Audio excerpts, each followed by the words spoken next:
حرم سحر زدہ سے اسے سن رہی تھی۔ محبت ایک اعزاز کی صورت ہوتی ہے جو آپ کو زمین سے اٹھا کر آسمان کی بلندیوں تک لے جاتی ہے۔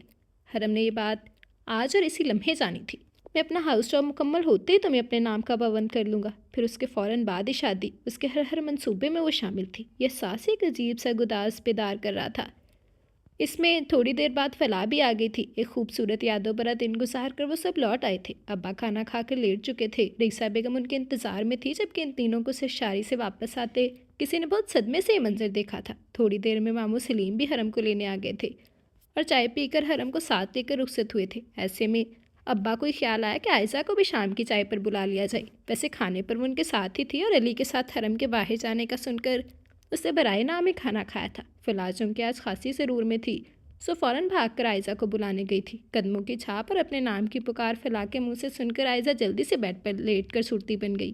فلاح نے آ کر بتا دیا کہ عائزہ سوئی ہوئی تھی۔ ابا تھوڑی دیر تو علی سے اس کی فیلڈ سٹڈیز کے حوالے سے بات کرتے رہے، پر اندر ہی اندر بے چین بھی ہو رہے تھے کہ عائزہ بے وقت کیوں سو گئی ہے، کہیں طبیعت خراب نہ ہو۔ سو ان کو باتیں کرتا چھوڑ خود تائی جمیلہ کے پورشن کی طرف پڑ گئے تھے۔ آدھا گھنٹہ وہاں وقت گزار کر جس وقت ابا واپس آئے، ان کو تھوڑی دیر پہلے والا موڈ یکسر تبدیل ہو چکا تھا۔ کمال ہے، بچی بیچاری بہن کے گھر سے شادی ہو کر چلے جانے کے بعد ویسے اکیلی پڑ گئی ہے، خود کو تنہا سمجھ رہی ہے۔ عمر صبح کا گیا شام کو لوٹتا ہے۔ بھابھی بیگم بچی کو تو ہمارے سہارے چھوڑ کر گئی ہیں۔ وہ اداس تھی، آج اپنے اکیلے پن کو محسوس کر کے روتی بھی رہی ہے۔ اور تم؟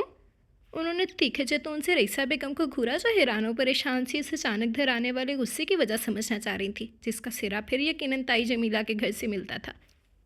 تمہیں نظر آ گیا کہ تمہاری بیٹی اور بھتیجی شادیوں کے ہنگاموں سے تھک گئی ہیں؟ بیٹا کبھی کبھار آتا ہے تو ان سب کو ضرورت ہے تھوڑا سا گھوم پھر لیں، باہر کھانا وانا کھا لیں۔ یہ 2 قدم پر کمرے میں اکیلی روتی بچی نظر نہیں آئی کہ اسے بھی ان سب کے ساتھ ہی کر دیتی، تاکہ دل بہل جاتا اس کا۔ پر تمہیں کیا سروکار؟ تم نے تو بھابھی بیگم اور ان کے بچوں سے ہمیشہ بغض رکھا ہے، ان کے بچوں کو کبھی اپنا سمجھا ہی نہیں۔ رئیسہ بیگم ہمیشہ کی طرح چپ چاپ سنتی رہ گئیں۔ علی تو شکر ہوا اپنے کمرے میں آرام کی گھر سے چلا گیا تھا، جبکہ فلاح کو ابا نے بلا کر سختی سے تنبیہ کی کہ اس بار تو جو ہو گیا سو ہو گیا، آئندہ یہ غلطی نہ دہرائی جائے۔ وہ شوق کی نظروں سے بس انہیں دیکھ کر رہ گئی۔ کیا تم سچ کہہ رہی ہو فلاح؟ اللہ تیرا شکر ہے، تو نے میری دلی مراد پوری کر دی۔ برسوں سے خواہش تھی کہ حرم کو ہی بہو بناؤں گی، پھر سوچتی تھی کہ نہیں، والدین کو زندگی کے کسی بھی شعبے میں کسی بھی انتخاب میں بچوں پر اپنی مرضی نہیں ٹھونسنی چاہیے۔ شادی میں تو بالکل نہیں۔ دیکھا اور سنا یہی ہے کہ عموماً ڈاکٹر لوگ شریک حیات کے طور پر ڈاکٹرز کو ہی چنتے ہیں کہ اس کا ماحول، وقت گزارنے کا اتوار اور طرز زندگی ایک جیسا ہونے کی وجہ سے وہ ایک دوسرے کو زیادہ بہتر سمجھتے ہیں۔ یہی سوچ کر اپنی خواہش دل ہی دل میں دبا دیتی تھی کہ میرا بیٹا میری پسند پر ایک سیکنڈ میں سر جھکا تو دے گا، پر کیا پتہ اس کی پسند کوئی اور ہو۔ اور تو اور تمہارے ابا نے بھی کبھی اس حوالے سے اپنی کوئی رائے نہیں دی، اس کا مطلب انہیں بھی کوئی اعتراض نہیں ہوگا۔ رئیسہ بیگم کا خوشی سے برا حال تھا۔ آج تائی جمیلہ آئمہ اور اس کے شوہر کے ساتھ واپس لوٹ آئی تھی۔ ابھی وہ سب کے ساتھ کھانا کھا کر اپنے پورشن کی طرف ہوئے تھے۔ علی صبح بھی اپنے ہاسٹل واپس آ چکا تھا۔ رئیسہ بیگم کے تنہا ہوتے ہی فلاح نے علی کی خواہش اس تک پہنچائی۔ ان کی تو دل کی کلی ہی کھل گئی تھی۔ ان کی بھتیجی اس آنگن میں ان کی بہو بن کر اترے، اس سے بڑھ کر خوشی کی بات بھلا کیا ہوتی ان کے لیے۔ ابھی رئیسہ بیگم احمد حسن سے بات کہہ نہ پائی تھی کہ انہوں نے فلاح کا رشتہ عمر کے ساتھ پکا کرنے کے ساتھ ساتھ فلاح کے امتحانوں کے بعد کی تائی جمیلہ کو تاریخ بھی دے دی تھی۔ عمر اپنے گھر کا دیکھا بالا بچہ ہے، لیکن کیا یہ بہتر نہ ہوتا کہ آپ ایک دفعہ فلاح سے پوچھ تو لیتے؟ پھر ایسی بات کی اجازت ہمارا مذہب بھی دیتا ہے۔ کچھ دیر حیرت سے چپ رہنے کے بعد وہ دھیرے سے گویا ہوئی۔ کیوں؟ اس کی مرضی کیا کہیں اور ہے؟ یا ماں باپ کتنا حق نہیں رکھتے کہ بچوں کے بہتر مستقبل کا فیصلہ خود کر سکیں؟ کچھ دیر پہلے کا خوشگوار موڈ غصے میں بدلنے لگا۔ ایسا کب کہا میں نے؟ والدین کی طرف سے دی گئی محبت اور اعتماد بچوں کو اعتماد دیتا ہے۔ ان کے اندر یہ احساس ہی خوشی بھر دیتا ہے کہ ان کی رائے بھی مقدم جانی جا رہی ہے، ان کی زندگی کے سب سے اہم فیصلے سے متعلق۔ یاسیت رئیسہ بیگم کی لفظ سے ٹپک رہی تھی۔ فلاح ان کی بات کا جواب دیے بنا احمد حسن نے اونچی آواز میں پکارا، وہ جو بھی رئیسہ بیگم کے پاؤں دبا کر ان کی دوائی کھلا کر گئی تھی۔ ابا کی ایسی بے وقت اور زوردار پکار پر اپنے کمرے سے ننگے پاؤں ہی دوڑی چلی آئی۔ یہاں آؤ، بیٹھو۔ ان کے لہجے میں کچھ نرمی ادائی تھی۔ تمہاری تائی نے بہت دن پہلے مجھ سے تمہارے رشتے کے لیے کہا تھا، تب میں نے یہ سوچ کر منع کر دیا تھا کہ تمہیں چونکہ پڑھنے کا بےحد شوق ہے تو کم از کم تمہاری اس ڈگری سے پہلے کوئی ایسی بات نہیں چھیڑنا چاہتا تھا۔ اب جب کہ عمر کی بھی اچھی جاب ہو گئی ہے، تم بھی پیپر سے فارغ ہونے والی ہو، تو تمہاری تائی کے دوبارہ تقاضے کرنے پر میں نے ہاں کہتی کہ میری بیٹی کو بھلا کیا اعتراض ہو سکتا ہے۔ لیکن تمہاری ماں کہتی ہے کہ پہلے تمہاری اجازت لے لی جاتی تو زیادہ بہتر تھا۔ رئیسہ بیگم تو ان کی بات اور انداز پر سر پیٹ کر رہ گئی تھی۔ انہوں نے ہمیشہ کی طرح اس بات بھی ان کی بات کا الٹا مطلب لے لیا تھا، جبکہ فلاح کو توقع نہیں تھی کہ ابا اسے سامنے بٹھا کر ایسی ایمرجنسی نافذ کریں گے، تو گڑبڑا گئی تھی۔ نہیں ابا، اجازت بھلا کیوں لیتے آپ پورا حق رکھتے ہیں ہم پر، جو چاہے فیصلہ کر سکتے ہیں ہماری زندگی سے متعلق۔ امی تو خود ساری زندگی ہم دونوں کو یہی سکھاتی آئی ہیں کہ والدین سے بڑھ کر اولاد کا خیر خواہ کوئی نہیں ہوتا، اس نے سر جھکا کر مضبوط لہجے میں کہا تھا، کیونکہ امی کی بات سے ہی وہ بات کا سارا سیاق و سباق سمجھ گئی تھی۔ ابا میں جاؤں؟ اس نے جھجکتے ہوئے پوچھا، اور ابا کے چہرے کے فخری اور جتاتے تاثرات جو کہ خالصتاً رئیسہ بیگم کے لیے تھے۔ فلاح سوچتی اپنے کمرے کی طرف پلٹ آئی۔ ایک عام لڑکی کی طرح شادی کی بات سن کر اس کا دھیان عمر کی طرف ہرگز نہیں گیا تھا، بلکہ تائی جمیلہ کی طرف گیا تھا، جو اپنی عادتوں اور خصلتوں کی وجہ سے اس کی دنیا کی ناپسندیدہ ترین ہستیوں میں سر فہرست تھیں۔ اب جب کہ ان سے دوہرا اور قریبی رشتہ جڑنے والا تھا، تو 3 دن بعد ہونے والے پیپر کو بھول کر وہ آنے والی زندگی کی بھول بھلیوں میں کھو گئی۔ 1.5 ماہ کا قلیل عرصہ پر لگا کر گزر گیا۔ ابھی پریکٹیکلز ہوئے تھے، پر درمیان میں شادی کی تاریخ رکھ دی گئی تھی۔ علی بھی مشکل سے صرف بارات اور ولیمے میں شریک ہوا تھا، پھر اسی دن واپس لوٹ گیا تھا۔ ویسے بھی اب اس سے فون پر لمبی لمبی گفتگو نہیں ہو سکتی تھی کہ آج کل وہ بہت مصروف تھا، محض ایک کمرے سے دوسرے کمرے تک کا سفر تھا، پر نوعیت، شناخت، حیثیت سب بدل چکی تھی۔ بظاہر رکھڑ اور سرد مزاج نظر آنے والا عمر ابھی تک اپنی عادت کے برعکس ہی پیش آ رہا تھا۔ تائی جمیلہ اور عائزہ بھی ہر وقت باری صدقے جاتی نظر آتی۔ اس نے بدلے حالات کو اپنی ماں کی دعاؤں کا ثمر جانا تھا، کیونکہ شادی کے بعد اس نے عمر سے تقاضا کیا تھا کہ پہلے تو چونکہ تائی جمیلہ اکیلی تھی، اب تو ان کی بہو آ چکی ہے، سو اپنے گھر میں کھانا پکایا کرے گی۔ اس نے سوچا تھا کہ تدبر سے ہی کچھ ایسے مسائل کو حل کرے گی جن کو کوشش سے حل کیا جا سکتا۔ عمر مان گیا تھا، تائی جمیلہ سے بھی عمر نے بات کی تھی۔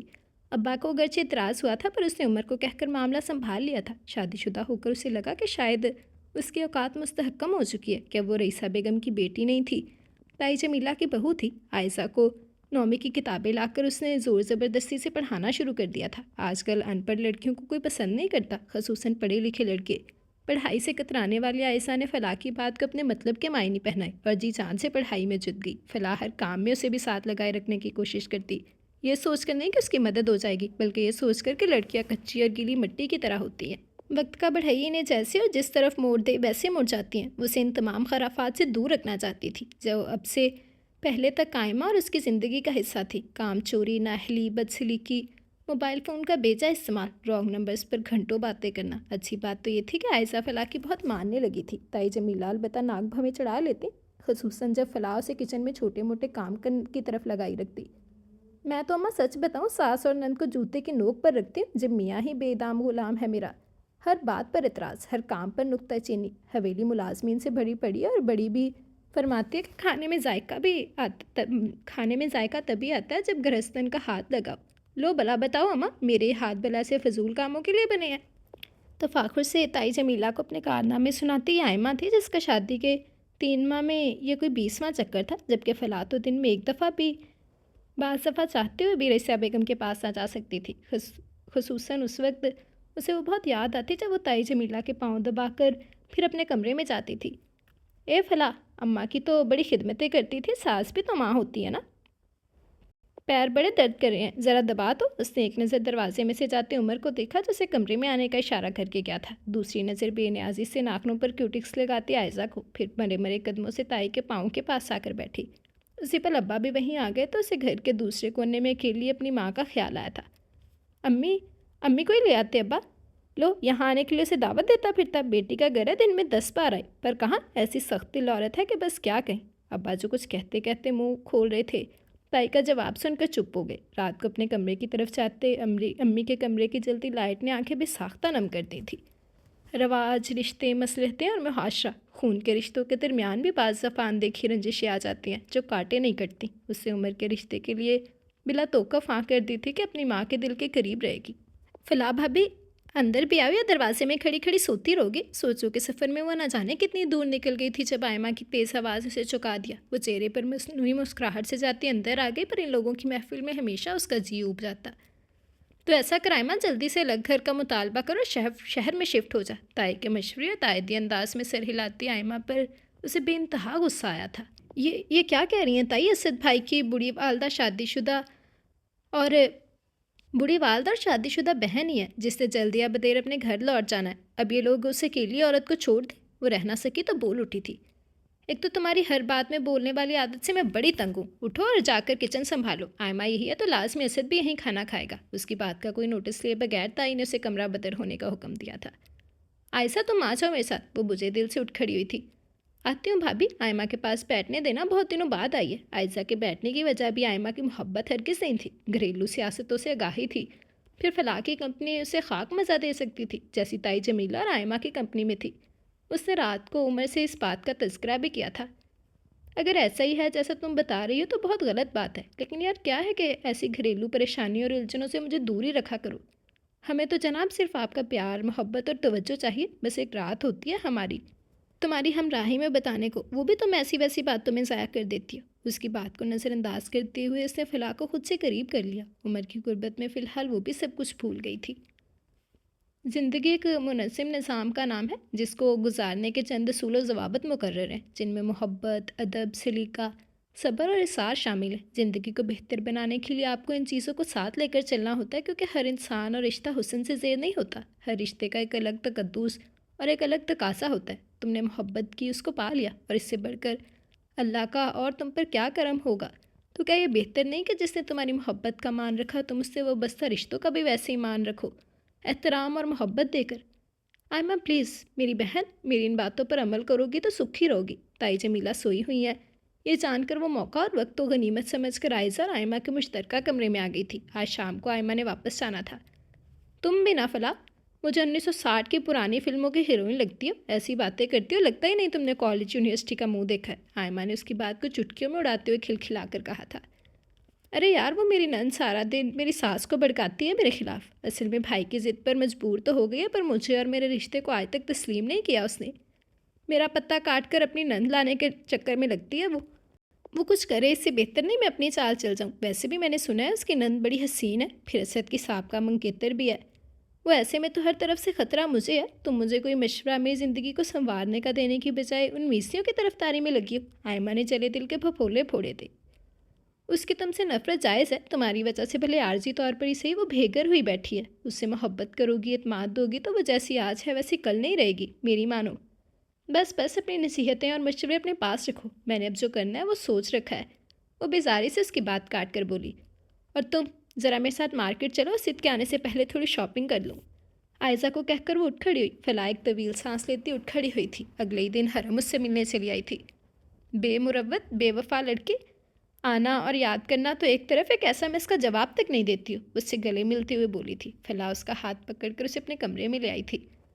مخالف ٹیم نظر نہیں آ رہی. اس کے رازدارانہ انداز پر وہ ہوں کر کے رہ گئی تھی. حرم میں تو تائی جمیلہ کے خاندان سے اس کی بیزاری سے آگاہ تھی, پر اس کی زبانی تھوڑا بہت حالات کی تبدیلی اسے بھی خوش کر گئی تھی. بے مروت لڑکی, پورے 2 گھنٹے پھپھو کے پاس بیٹھ کر آئی ہوں. کہہ رہی تھی 2 دن سے اسے دیکھا ہی نہیں. بیٹی کے گھر ہر روز جانا مجھے اچھا نہیں لگتا, کم از کم دن میں ایک بار چکر ہی لگایا کرو. حرم نے اچھی طرح اسے لٹارا تھا. بس حرم, یقین کرو دن رات کے ان چکروں نے گھن چکر بنا ڈالا ہے. ہر پل یہی سوچ کر رہ جاتی ہوں, یہ کام کر لوں جاتی ہوں, امی کی طرف اس کام سے فارغ ہو کر جاؤں گی. دن کب رات میں اور رات کب دن میں ڈل جاتا ہے پتہ ہی نہیں چلتا. لیکن اس کا حل میں نے سوچ لیا. میری پیاری امی کی اداسی اور ان کے گھر کی رونق بحال کرنے کو امی کی پیاری سی بھتیجی کو دلہن بنا کر جلدی لے آئیں گے. بس جلدی علی کا ہاؤس جاب ختم ہو تو ماموں سے پکی بات کرنے جائیں گی امی. فلاں نے اس کو گدگدایا تو اس نے بکو مت کہہ کر اسے دور ہٹا دیا تھا. کیسے چلاک لڑکی ہو تم, مان گئی میں تمہیں. بندر کی بلا طوطے کے سر. اپنی کھسیاہٹ کو کیسے دوسری طرف موڑ دیا. حرم نے ہنستے ہوئے کہا تھا. اچھا تم بیٹھو, میں ذرا تمہاری پیٹ پوجا کا بندوبست کر لوں. ارے ٹھہرو, میں کیا کرتی رہوں گی, میں بھی ساتھ ہی چلتی ہوں. وہ دونوں کچن میں آ گئی. دروازے میں کھڑی عائشہ تیزی سے دروازے کی اوٹ میں ہو گئی تھی. اس کا خوابوں کا محل بری طرح مسمار ہو کر اس کے قدموں میں پڑا ہوا تھا. اور سناؤ, صاحب بہادر سے بات چیت کا سلسلہ چل رہا ہے یا نہیں؟ چلنے دوڑ آئے جناب. یہ دیکھو ایسا بے ایمان مجھے کہتا ہے فلاح سر کھجانے کی فرصت نہیں, بس 1 منٹ کو فون کال بس, اور یہاں دوڑے لگوائی جا رہی ہیں. فلاح کی مصنوعی خفگی پر حرم نے گردن اکڑائی, پھر دونوں ہی ہنس پڑی تھی. پوری بات کی سن لینے کے لیے باہر کھڑی عائشہ کا تن من جھلس گیا تھا. گنی میسنی, خواب مجھے دکھائے اپنی بھابھی بنانے کے, اور یہاں یہ منصوبے ہیں. غصے میں اس نے اپنی کتاب اٹھا کر دور پھینک دی, جن کو وہ اسی خواب کی تعبیر کا ایک حصہ سمجھ کر کروے گھونٹ کی طرح برداشت کر رہی تھی. دوپہر تک تائی جمیلہ بھی اپنے محلے کے دورے سے واپس تشریف لا چکی تھی. یہاں آتے ساتھ انہوں نے ہمسایوں محلہ داروں سے بڑی جلدی تعلقات بنا لیے تھے. حالانکہ یہاں